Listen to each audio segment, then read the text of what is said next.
اعوذ باللہ من الشیطان الرجیم، بسم اللہ الرحمن الرحیم۔ امید ہے آپ سب خیریت سے ہوں گے۔ یہ رجب کا مہینہ ہے اور حضرت علی کرم اللہ وجہہ کی ولادت کا مہینہ ہے۔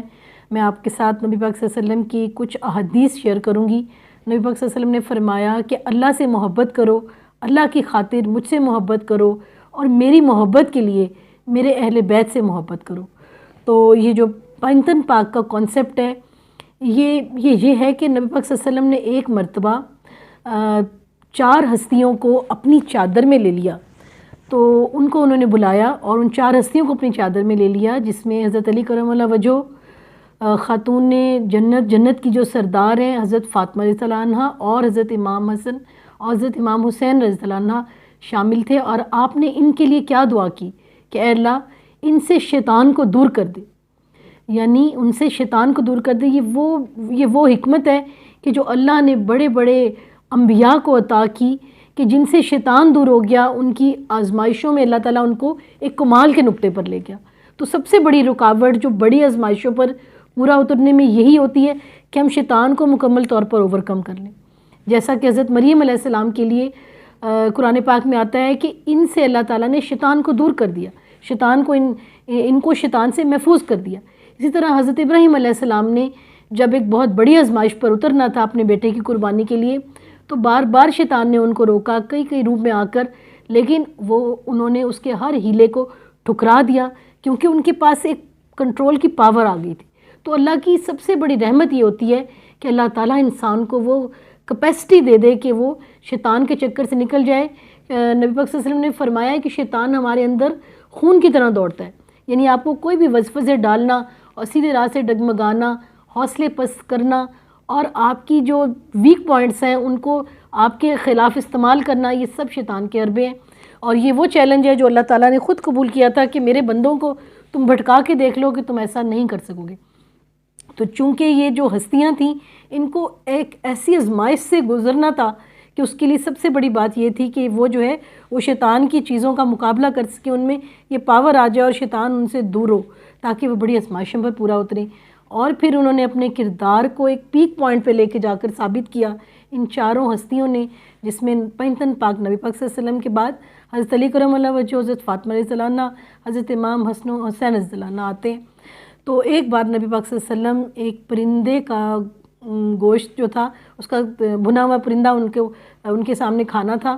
اب وہ کسی ایک کو اپنے ساتھ شریک کرنا چاہتے تھے، اپنے اس کھانے میں ایک بندے کو شامل کرنا تھا۔ انہوں نے خدا سے یہ دعا کی کہ جس سے تو محبت کرتا ہے، اے اللہ آج اس کو میرے ساتھ بھیج دے۔ تو کچھ ہی دیر میں دروازے سے حضرت علی کرم اللہ وجہہ داخل ہوئے، اور یہ کھانا اللہ تعالیٰ نے ان کی قسمت میں جو ہے وہ کیا۔ اور یقیناً حضرت علی کرم اللہ وجہہ وہ ذات ہیں جن کے بارے میں نبی پاک صلی اللہ علیہ وسلم نے فرمایا کہ یہ وہ ہستی ہیں جن سے خدا اور رسول محبت کرتا ہے، اور جو خدا اور اس کے رسول سے محبت کرتے ہیں۔ تو ہم اپنے ترجمہ اور تفسیر کا آغاز کریں گے۔ پچھلے لیکچر میں ہم نے جو بات کی وہ تھی جہاد پر بات ہو رہی تھی، ٹھیک ہے جی۔ جہاد، اسی حوالے سے آیت نمبر 245 ہے، ایسا بھی کوئی ہے جو اللہ تعالیٰ کو اچھا قرض دے؟ اب دیکھیں کہ خدا جو ہمیں سب کچھ دیتا ہے، جو مالک کائنات ہے، ہم اس کو قرض دیں گے؟ وہ کیا قرض ہے جو ہم خدا کو دیں گے؟ وہ ہے خدا کی راہ میں مال خرچ کرنا، خدا کی راہ میں جہاد کرنا۔ تو پس اللہ تعالیٰ بہت بڑھا چڑھا کر عطا فرمائے۔ تو جب ہم اللہ کی راہ میں جہاد کرتے ہیں، اللہ کی راہ میں جہاد بالمال کرتے ہیں، اللہ کی راہ میں خرچ کرتے ہیں، تو یہ اللہ کو قرض دینا ہے، جس کا خدا یہاں اللہ تعالیٰ ہم سے یہاں وعدہ کر رہا ہے کہ اس کو بڑھا چڑھا کے ہمیں واپس لوٹائے گا۔ اور وعدہ بھی کوئی عام کوئی بندہ نہیں کر رہا، کوئی آپ کا دوست یا آپ کا کوئی ساتھی نہیں کر رہا، یہ اللہ تعالیٰ مالک کائنات آپ سے یہ وعدہ کر رہا ہے کہ وہ اس کو بہت بڑھا چڑھا کر آپ کو عطا کرے گا۔ اللہ ہی تنگی اور کشادگی کرتا ہے، یعنی ہر مشکل اور آسانی اللہ کے اختیار میں ہے۔ ہر فتح اور کامیابی، ہر کامیابی یا ناکامی، ہر تنگی، ہر کشادگی، ہر چیز اللہ تعالیٰ کے قابو میں ہے، اللہ تعالیٰ کے کنٹرول میں ہے۔ وہ جب چاہے اگر آپ کو مشکل دے، جب چاہے آپ کے لیے اس سے کئی گنا زیادہ آسانی کر دے۔ شرط صرف یہ ہے کہ ہم اللہ کے بتائے ہوئے اصولوں کو ترجیح دے دیں، ہم اپنی ذات کو اور اپنی عارضی فائدوں کو جو ہے نا پسے پوش ڈال کر اس مقام پر، اس ٹیسٹنگ پوائنٹ پر اللہ تعالیٰ کے قوانین کو ترجیح دے دیں اور ہر خوف کو دل سے نکال دیں۔ اگر ہم نے ایسا کیا تو یقیناً یہ اللہ کی راہ میں جہاد ہوگا، یہ سب اللہ کے لیے ہوگا، اور اس کا اللہ تعالیٰ بدلہ ہمیں کئی گنا بڑھا کر دے گا، اور تم سب اسی کی طرف لٹائے جاؤ گے۔ وہی یہ کہ ہم اللہ کا مال ہیں، اور جو ہے اللہ نے ہمیں پیدا کیا ہے، اور ہم اس کو جواب دیں ہیں، اور وہ ہر چیز کا ہمیں بدلہ دے گا، اپنے وعدوں کو پورا کرے گا، ہر چیز اس کے حساب کتاب میں ہے، اور جو وہ کہتا ہے وہ اپنے بات کو پورا کرتا ہے، اور اللہ تعالیٰ کی وعدوں میں، اللہ کے کلام میں کوئی تبدیلی نہیں ہوتی۔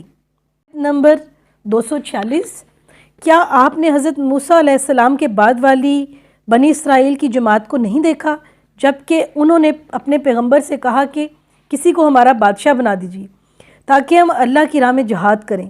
پیغمبر نے کہا کہ ممکن ہے جہاد فرض ہو جانے کے بعد تم جہاد نہ کرو۔ انہوں نے کہا بھلا ہم اللہ کی راہ میں جہاد کیوں نہ کریں گے؟ ہم تو اپنے گھروں سے اجاڑے گئے ہیں اور بچوں سے دور کر دیے گئے ہیں۔ پھر جب ان پر جہاد فرض ہوا تو سوائے تھوڑے سے لوگوں کے سب پھر گئے، اور اللہ تعالیٰ ظالموں کو خوب جانتا ہے۔ یہاں اللہ تعالیٰ مثال دے رہا ہے کہ کس طرح بنی اسرائیل کی ایک قوم تھی جس نے جہاد سے منہ پھیر لیا تھا، اور اس کے بعد وہ بہت پچھتائے تھے، اور وہ کہتے تھے کہ ہم کریں گے، لیکن اس کے باوجود بھی ابھی میں یہ ساری آپ سے سٹوری انشاءاللہ نیکسٹ لیکچر میں ڈسکس کرتی ہوں کہ وہ جہاد پھر بھی ان کے لیے بہت سے لوگ تھے جو اپنے اس وعدے سے پھر گئے تھے۔ مکمل ہوا، انشاءاللہ ان آیات کی تفصیل نیکسٹ لیکچر میں ہوگی۔ اللہ حافظ۔